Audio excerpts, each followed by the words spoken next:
panic attacks about parts of the day. We actually ended up in hospital. It was kind of funny, and he's like, don't worry about it, it happens to me all the time. But he moved so fast to get out of the way. Trying to survive at the moment with the 4 kidlets.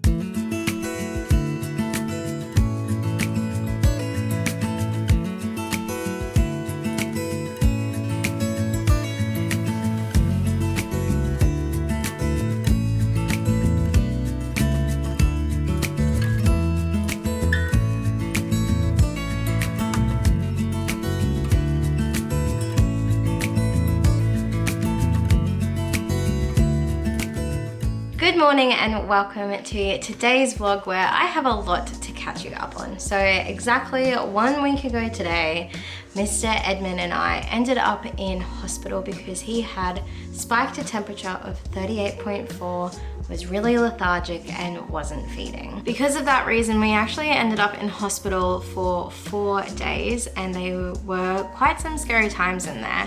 He ended up needing a lumbar puncture, an ECG. He had to just get monitored all the time because his heart rate was really high and his breathing was quite rapid, and they didn't know what was happening and what was causing it. One of the main reasons why we had to be in there so long is because they were trying to figure out whether Eddie was fighting away a bacterial infection or a viral infection, and for some of those testings it actually takes a while to grow the cultures. Thankfully, he did just have a viral respiratory infection, and he ended up getting IV antibiotics, which we are now doing via oral. And if you've ever had to give oral medication to a newborn, it is quite difficult, but thankfully he is semi-enjoying the taste. And the poor little fellow also ended up having a UTI. So his body was fighting 2 sorts of illnesses, which is the reason why it just wasn't coping, and hospital was the best place for us to be. Now we're a week on and he is 6 weeks old, and we are going for our 6-week checkup for him. So I've got the report that the hospital has given us. I'm going to take the name of the medication he's been on, and because his jaundice levels were quite high when he was a newborn, I had to go visit the midwife every week. So I'm taking the red book so that all the records are there from our midwife appointments and just how he's been traveling these last 6 weeks. But before we head back up to the hospital, I am going to feed myself some lunch and get prepared. I need to remember to take that book with me, and then Mr. Eddie and I will head up. Unfortunately, because of COVID restrictions, we are only allowed to have 1 carer with 1 child. So obviously I'm the carer, he's the child. So it's going to be a bit of an interesting car trip up to the hospital.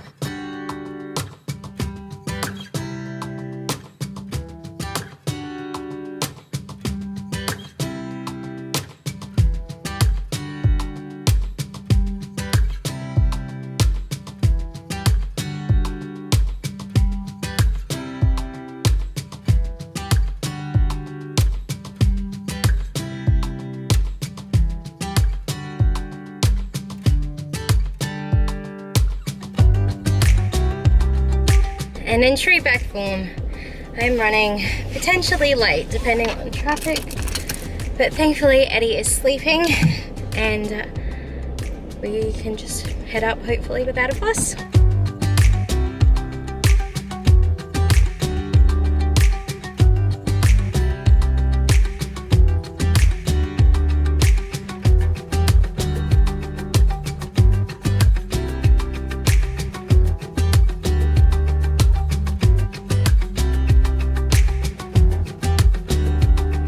We have arrived with about 8 minutes to spare, which is so good. I am interested to see how his appointment goes, just because in his 6 very short weeks of being here on Earth, he had the jaundice levels, which is the reason why we had to see the midwife every week. He then got COVID in his 2nd week of life, and then in his 5th week of life, he had the UTI and respiratory infection.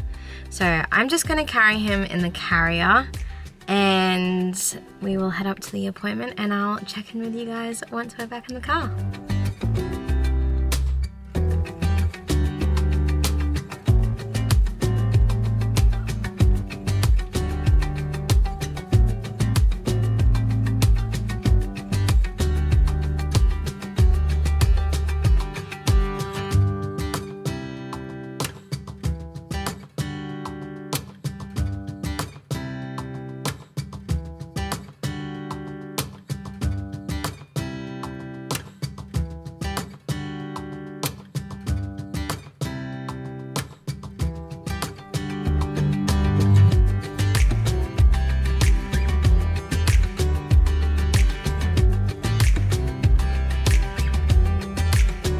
The appointment went well. The pediatrician said that we shouldn't have to worry about Edmund having rhinovirus or the UTI. He did say if Eddie gets another fever to collect a urine sample just to see if it is a reoccurring thing, and if it is, then I will need to get a GP referral back to see him and to figure it all out. But we're just having another feed. I did a little bit of a feed while we were waiting in the waiting room because he was running late. I feel like all doctors run just that little bit late. So thankfully my mum is helping me out today, and she's picking up Amira from school, and the littles are just going to stay in daycare just that tad bit longer. Overall, Eddie is measuring a little bit lower for height, but it kind of does him a little bit of a favor because it means that he's not having to put on a lot of weight. In saying that though, 6 weeks ago he was born at 3.1 kilos and now he's 4.5. So I think that's a substantial amount of weight gain that he has done.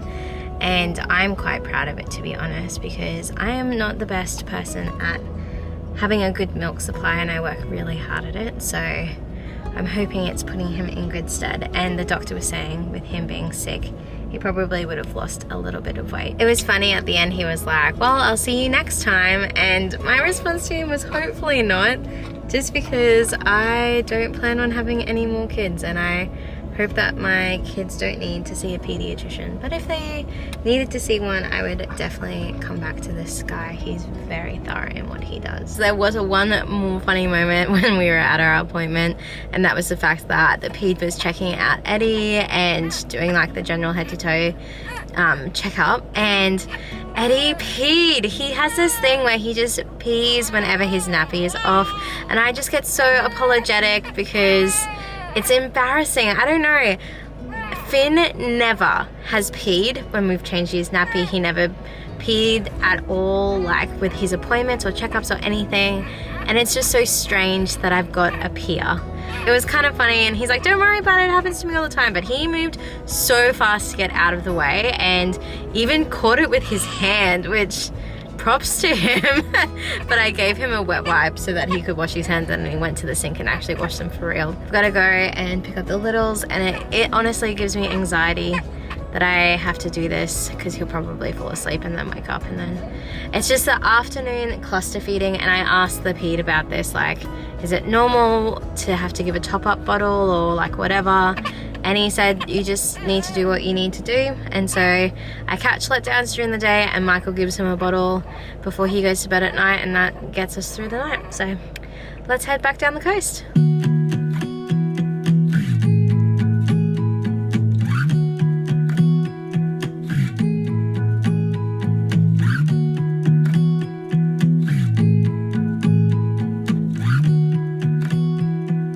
If you've watched my video about coming home from the hospital with Eddie to meet his siblings, you would know that I have an addiction to soft-serve Maccas, and I can't go past $1. After talking to Michael on the phone, I'm definitely realizing that I have anxiety about this afternoon's pickup. It's rainy, he's cranky, he's wanting to do his usual cluster feeding, and I have a school run. The last 6 weeks have been really challenging and quite hard, and I am not coping with it at all, and I am just having to take it moment by moment and give myself grace. And when I went into my Macca's app to order and saw $1 soft serve and $4 for 6 nuggets, I went for that. But I'm just trying to survive at the moment with the 4 kidlets. One way that I am surviving though is I have kept Finn in care for the meantime, just to help me with the adjustment. Finn is such a goof, and I feel like I can't supervise him, nor can I give him enough stimulation, because Eddie is just constantly attached to me. And I have done it before. I have done the 2 kids close together and at home, but it is very different when you have 4 kids in total. And even though during school hours it may only be the 2, I have 2 under 2. I have 2 that are 18 months apart, and it is ridiculously hard. So I'm making the most of our childcare spot, and I'm just keeping him in there, and I am just having to tell myself that it's okay, because sometimes I feel like I get judged for it. If you're in a similar position where you have a newborn and you have the ability to put your child in care, even if it's just a couple of days, don't worry about the guilt that you think is going to come from it, because it is worth it. Your mental health is worth it. And I know at the end of the day, yes, Phineas isn't at home with me having one-on-one time, but he is getting stimulated in ways that I could never do at home, because the educators at his childcare centre are absolutely amazing. Eddie's gone to sleep, which is both a good thing and a bad thing, because I don't know how I'm going to do school pickup with him sleeping. I might use the pram if it's in the back. I don't know if it's in the back though. Anyway, I will see you when I get home with all the kids. Afternoons are such a madhouse here in the Rashidy household, and I am just going through the motions of everything. I enjoy parts of the day, I stress out about parts of the day, I have panic attacks about parts of the day, and I get really easily frustrated because of the sleep deprivation. But I'm glad that everything is going well with Eddie, and I'm hoping that the last 6 weeks are put behind us and that he's going to be healthy and happy from now on. But thank you so much for coming along on today's video. If you have enjoyed just spending some time with us, then please give this video a big thumbs up. It really does support our channel. Don't forget to hit subscribe and tap that bell so you get notified when we upload every Monday and Thursday, because this parenting gig doesn't come with a rulebook. We only have each other. And I'll see you in my next video. Bye.